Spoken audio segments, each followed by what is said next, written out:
Bu galgi videoda Instagram profildagi Reels'ning oblochkasini o'zgartirishni o'rganamiz. Buning uchun profilimizga o'tamiz va Reels'lar bo'limiga o'tamiz. Bu yerdan misol uchun mana bu Reels'ni oblochkasini o'zgartirmoqchimiz. Buning uchun Reels'ni ustiga bosamiz bir marta. Endi bu yerdan o'ng tarafdagi 3 ta nuqtani bosamiz. Настройкаga o'tamiz. Изменетni bosamiz.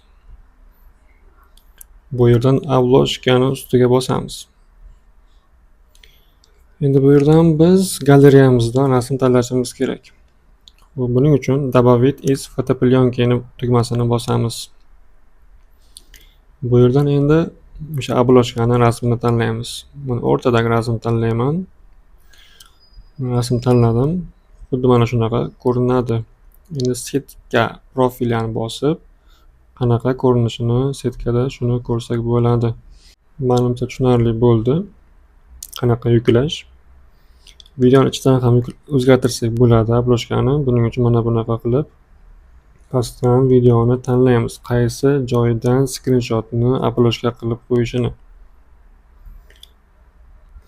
Rasmni ko'rmoqchi bo'lsak, Добавить из фотопленки bosamiz va rasm tanlaymiz. Rasm tanlandi. Endi Готовani bosamiz. Готовani bosamiz, yana bitta Готовani bosamiz.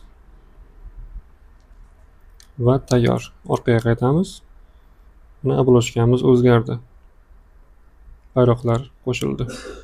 Shunaqa qilib Instagram profilidagi Reels'ga oblochka qo'ysak, o'zgartirsak bo'ladi. Videomiz tushunarli bo'lgan bo'lsa, foydali bo'lgan bo'lsa, like bosib qo'ying. Kanalimizga obuna bo'lmagan bo'lsangiz, obuna bo'lib qo'ying. Videoni esa boshqalarga, ya'ni tanishlarga jo'natishni unutmang. Keyingi videolarda ko'rishguncha